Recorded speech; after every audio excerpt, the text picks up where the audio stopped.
Тарыхы.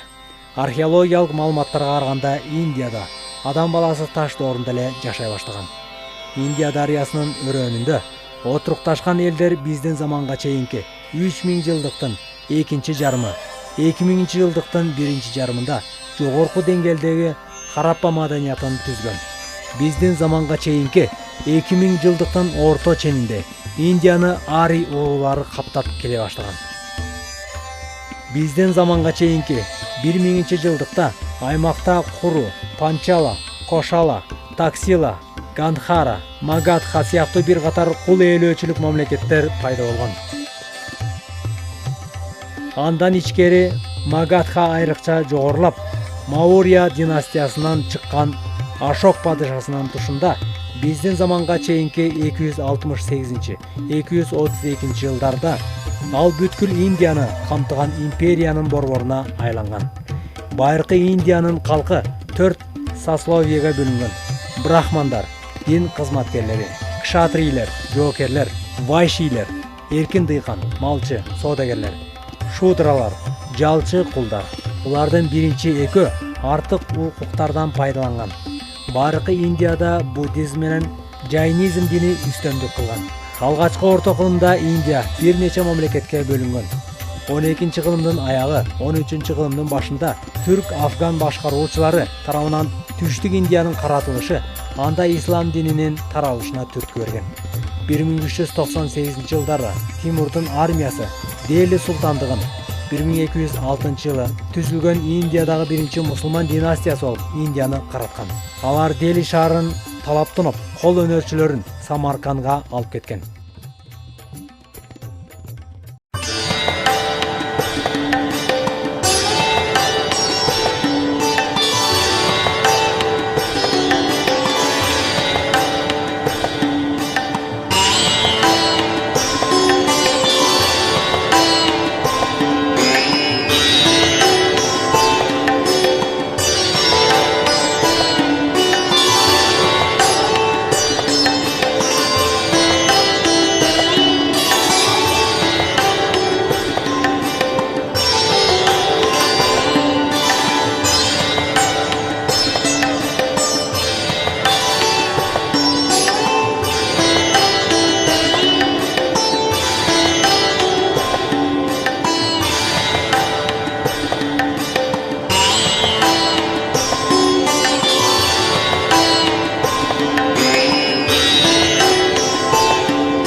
ичара келише албаган султандыктардын башкаруучулары тактыга Кабулдан Закир ад-Дин Бабурду чакырышкан.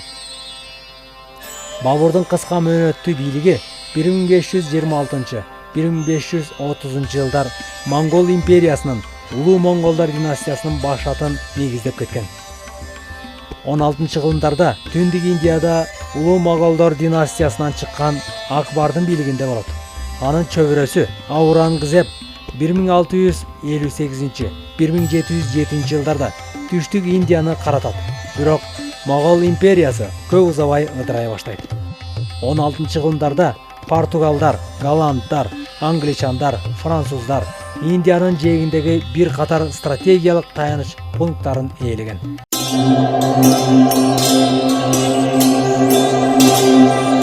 Европалык державалардын Индия үчүн күрөштөрү Англиялык Ост-Индия компаниясынын жеңиши менен 18-кылымдын аягында аяктайт.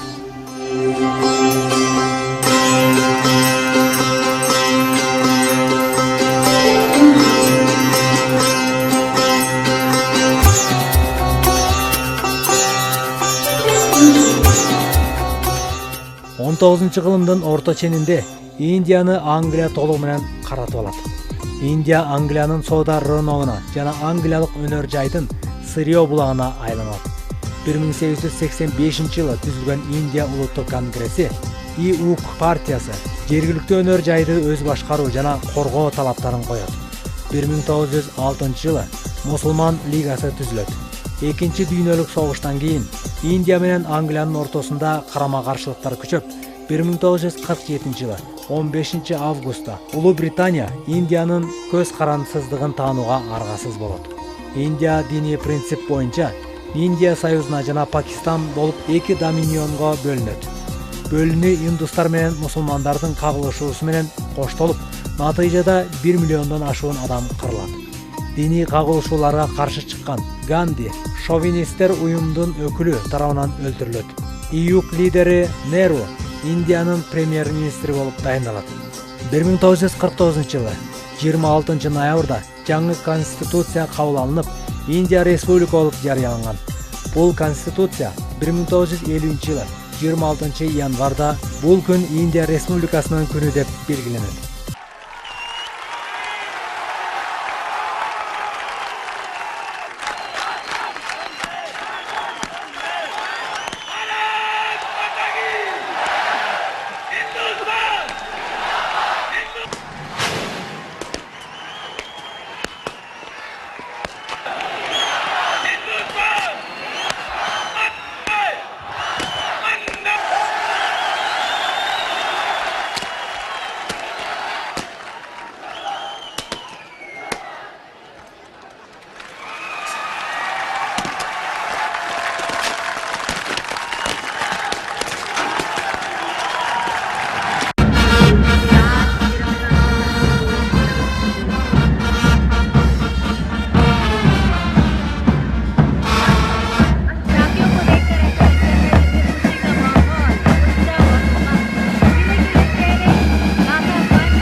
इसके पिछले भाग में मिजोरम यात्रा है जिसका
26 январда күчүнө кирип, бул күн Индия Республикасынын күнү деп белгиленет. 1967 жылдагы шайлоонун жыйынтыгында Индияга Ганди өлкөнүн премьер-министри болуп калат. 14 жеке ири банк мамлекеттештирилип, монополиялар жөнүндө мыйзам кабыл алынат. Көпчүлүк товарларды импорттоого мамлекет көзөмөл жүргүзөт.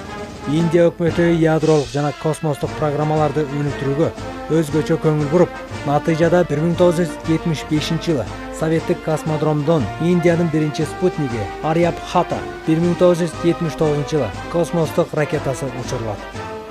Индус мусулман кагылышууларынын натыйжасында 1984 жылы Индира Ганди сикх террорчулар тарабынан өлтүрүлөт. Анын ордуна премьер-министр болуп Индира Гандинин уулу Раджив Ганди шайланат. Раджив Гандинин өкмөтү инвестицияларды электрондук өнөр жайды өнүктүрүүгө тартып, ошол эле учурда чет элдик фирмалардын филиалдарын аштырууга, жаңы технологияларды киргизүүгө жетишет. Индия, АКШ, Япония, Германия сыяктуу өлкөлөр менен кызматташа баштаган. 80 жылдардын орто ченинен Түштүк Азия аймагында соода-экономикалык байланыштарды жөнгө салууга багытталган бир катар иш-чаралар жүргүзүлөт. 1991 жылы кезексиз өткөрүлгөн шайлоо кампаниясынын учурунда Раджив Ганди тамил террорчулар тарабынан өлтүрүлгөн.